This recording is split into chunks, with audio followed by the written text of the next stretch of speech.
Alright. This is chapter 5? 5. Keep your talking. Get off the blanket and the cover up.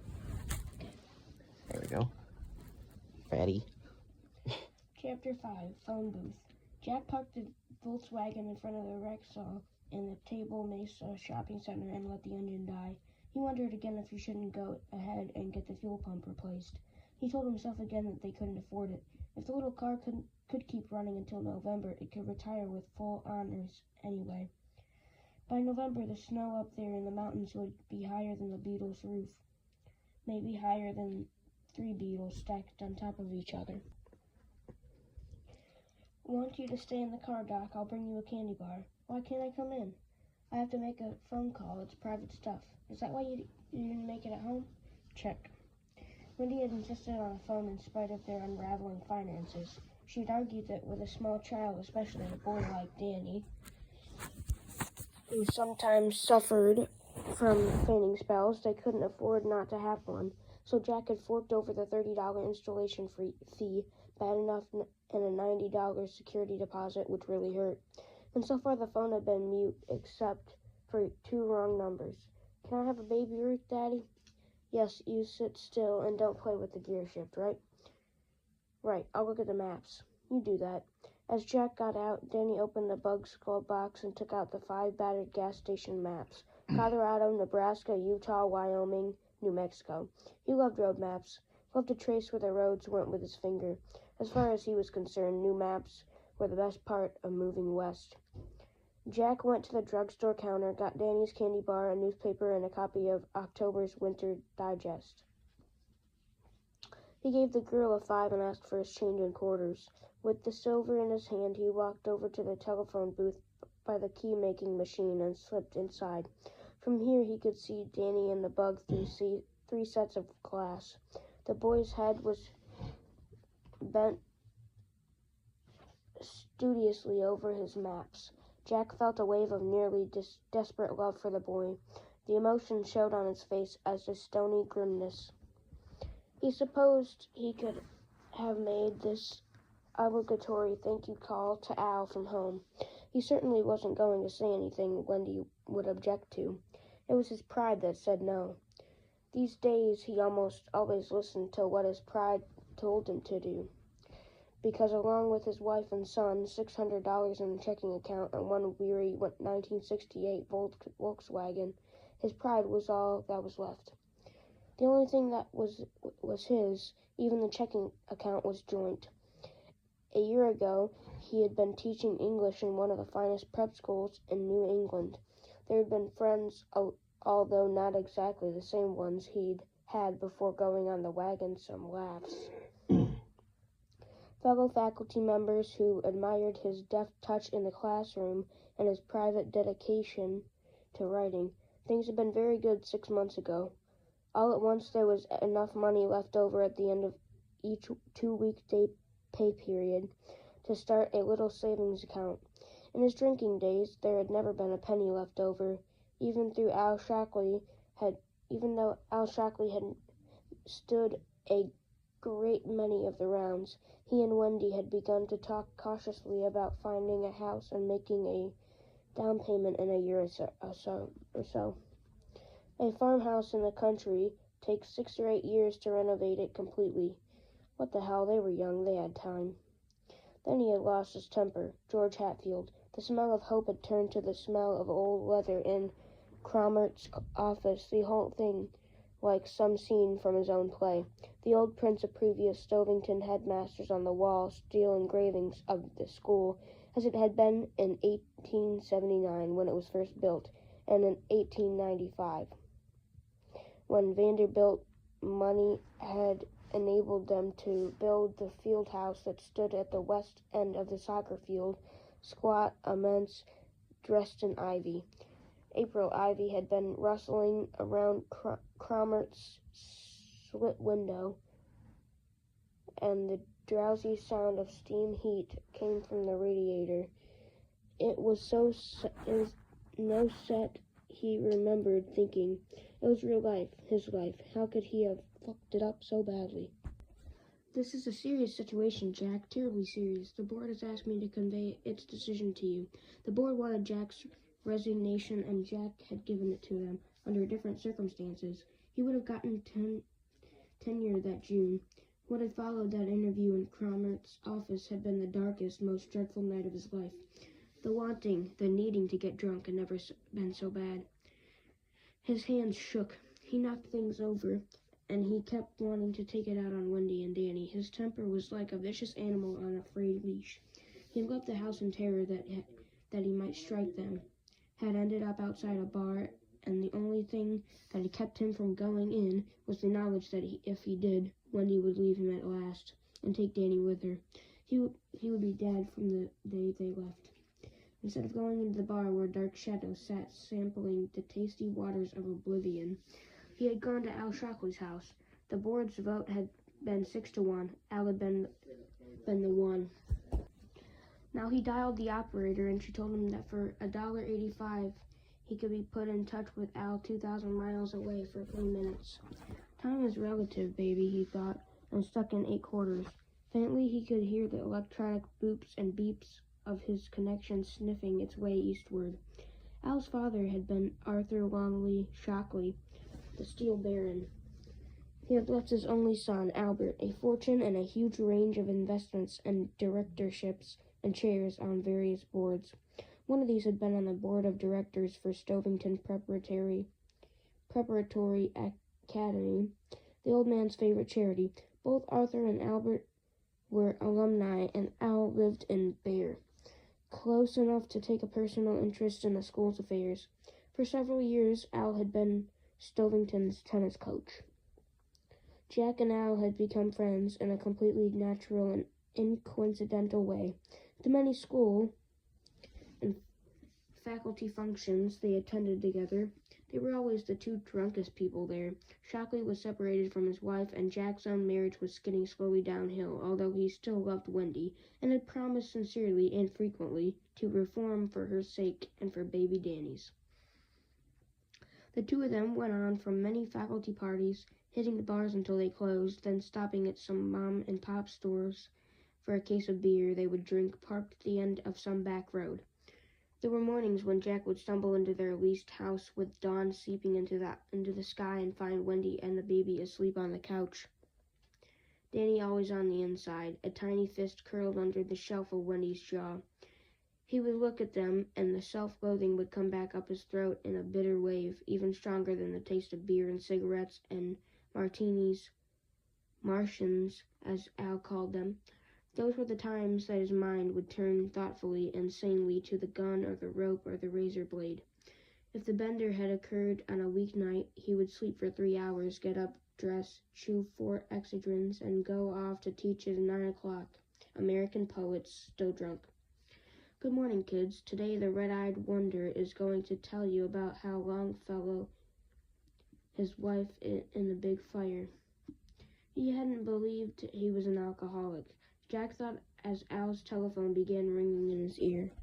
The classes he had missed or taught unshaven still reeked of last night's martinis. Not me, I can stop any time. The nights he and Wendy had passed in separate beds. Listen, I'm fine. Mashed fenders. Sure, I'm okay to drive. The tears she always shed in the bathroom. Cautious looks from his colleagues at any party where alcohol was served, even wine. The slowly dawning realization that he was being talked about, the knowledge that he was producing nothing at his Underwood out but balls of mostly blank paper that ended up in the wastebasket. He had been something of a catch for Stovington, a slowly blooming American writer perhaps, and certainly a man well qualified to teach that great mystery, creative writing. He had published 24 short stories, he was working on a play, and thought there might be a novel incubating in some mental backroom. But he was not producing, and his teaching had become erratic. It had finally ended one night, less than a month after Jack had broken his son's arm, that it seemed to him had ended his marriage. All that remained was for Wendy to gather her will, if her mother hadn't been such a grade A bitch. He knew. Wendy would have taken a bus back to New Hampshire as soon as Danny had been okay to travel. It was over. It had been a little past midnight. Jack and Al were coming into Bear on US 31, Al behind the wheel of his Jag, shifting fancily on the curves, sometimes crossing the double yellow line. They were both very drunk. The Martians had landed the night in force. They came around the last curve before the bridge at 70, and there was a kid's bike in the road, and then the sharp, hurt squealing as rubber shredded from the Jag's tires. And Jack remembered seeing Al's face looming over the steering wheel like a round white moon. Then the jingling crash sound as they hit the bike at 40, and it had flown up like a bent and twisted bird, the handlebars striking the windshield, and then it was in the air again, leaving the starred safety glass in front of Jack's bulging eyes. A moment later, he heard the final dreadful smash as it landed on the road behind them. Something thumped underneath them as the tires passed over it. The Jag drifted around broadside, Al still jockeying the wheel, chicken jockey, and from far away Jack heard himself saying, "Jesus, Al, we ran him down. I felt it." In his ear the phone kept ringing. "Come on, Al, be home. Let me get this over with." Al had brought the car to a smoking halt not more than 3 feet from a bridge stanchion. 2 of the Jag's tires were flat. They had left zigzagging loops of burned rubber for 130 feet. They looked at each other for a moment and then ran back in the cold darkness. The bike was completely ruined. One wheel was gone, and looking back over his shoulder, Al had seen it lying in the middle of the road, 6 spokes sticking up like piano wire. Al had said hesitantly, "I think that's what we ran over, Jackie boy." "Then where's the kid? Did you see a kid?" Jack frowned. It had all happened with such crazy speed. Coming around the corner, the bike lamming in the Jag's headlights, Al screaming something, then the collision and the long skid. They moved the bike to one shoulder of the road. Al went back to the Jag and put on its 4-way flashers. For the next 2 hours, they searched the sides of the road, using a powerful 4-cell flashlight. Nothing. Although it was late, several cars passed the bleached Jaguar and the 2 men with the bobbing flashlight. None of them stopped. Jack thought later that some queer providence, bent on giving them both a chance, had kept the cops away, had kept any of the passerby from calling them. At 2:15, they returned to the Jag, sober but queasy. If there was nobody riding it, what was it doing in the middle of the road? Al demanded. It wasn't parked on the side. It was right in the middle. Jack could only shake his head. "Your party does not answer," the operator said. "Would you like me to keep on trying?" "A couple more rings, operator. Do you mind?" "No, sir," the voice said dutifully. "Come on, Al." Al had hiked across the bridge to the nearest payphone, called a bachelor friend, and told him it would be worth $50 if the friend would get the Jag snow tires out of the garage and bring them down to the Highway 31 bridge outside of Bear. The friend showed up 20 minutes later wearing a pair of jeans and his pajama top. He surveyed the scene. "Kill anybody?" he asked. Al was already jacking up the back of the car, and Jack was loosening lug nuts. "Providentially, no one," Al said. I think I'll just head on back anyway. Pay me in the morning." "Fine," Al said without looking up. The 2 of them had gotten the tires on without incident, and together they drove back to Al Shockley's house. Al put the Jag in the garage and killed the motor. In the dark quiet, he said, "I'm off drinking, Jackie boy. It's all over. I've slain my last Martian." And now, sweating in his phone booth, it occurred to Jack that he had never doubted Al's ability to carry through. He'd driven back to his own house in the VW with the radio turned up and some disco group chanting over and over again, "Tao's maniac in the house before dawn. Do it anyway. You want to do it. Do it anyway you want." No matter how loud, he heard the squealing tires, the crash. When he blinked his eyes shut, he saw that single crashed wheel with its broken spokes pointing at the sky. When he got in, Wendy was asleep on the couch. He looked in Danny's room, and Danny was in his crib on his back, sleeping deeply, his arm still buried in the cast, and the softly filtered glow from the street light outside, he could see the dark lines on his plastered whiteness where all the doctors and nurses in pediatrics had signed it. It was an accident. He fell down the stairs. Oh, you dirty liar. It was an accident. I lost my temper. You drunken waste. God wiped snot out of his nose, and that was you. Listen, hey, come on, please, just an accident. But the last plea was driven away by the image of that bobbing flashlight as they hunted through the dry late November weeds, looking for the sprawled body that by all good rights should have been there, waiting for the police. It didn't matter that Al had been driving. There had been other nights when he had been driving. He pulled the covers over Danny, went into their room, and took the Spanish Llama 38 down from the top shelf of the closet. It was in a shoebox. He sat on the bed with it for nearly an hour, looking at it, fascinated by its deadly shine. It was dawn when he put it back in the box, and put the box back in the closet. That morning, he had called Bruckner, the department head, and told him to please post his classes. He had the flu. Bruckner agreed, with less good grace than was common. Jack Torrance had been extremely susceptible to the flu in the last year. Wendy made him scrambled eggs and coffee. They ate in silence. The only sound came from the backyard where Danny was gleefully running his tracks along the sand pile with his good hand. He went to do the dishes. Her back to him, she said, "Jack, I've been thinking. Have you?" He lit a cigarette with trembling hands. No hangover this morning, oddly enough, only the shakes. He blinked. In the instant's darkness, the bike flew up against the windshield, staring at glass. The tires shrieked. The flashlight bobbed. I want to talk to you about what's best for me and Danny. For you too, maybe. I don't know. We should have talked about it before, I guess. Would you do something for me? He asked, looking at the wavering tip of his cigarette. Would you do me a favor? What? Her voice was dull and neutral. He looked at her back. Let's talk about it a week from today, if you still want to. Now she turned to him, her hands lacy with suds, her pretty face pale and disillusioned. Jack promises don't work with you. You just go right on with. She stopped, looking in his eyes, fascinated, suddenly uncertain. In a week, he said.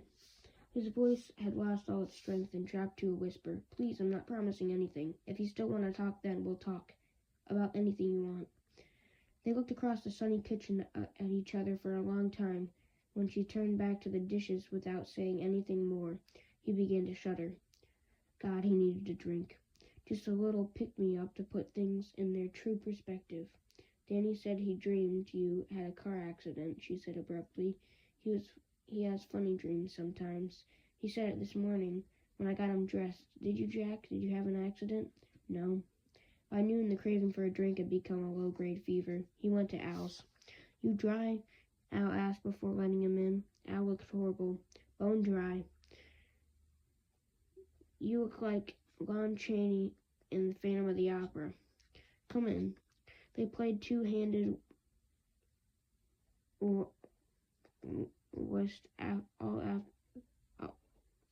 afternoon. They didn't drink. A week passed. He and Wendy did not speak much, but he knew she was watching, not believing. He drank coffee, black, and endless cans of Coca-Cola. One night he drank a whole six-pack of Coke and then ran into the bathroom and vomited it up.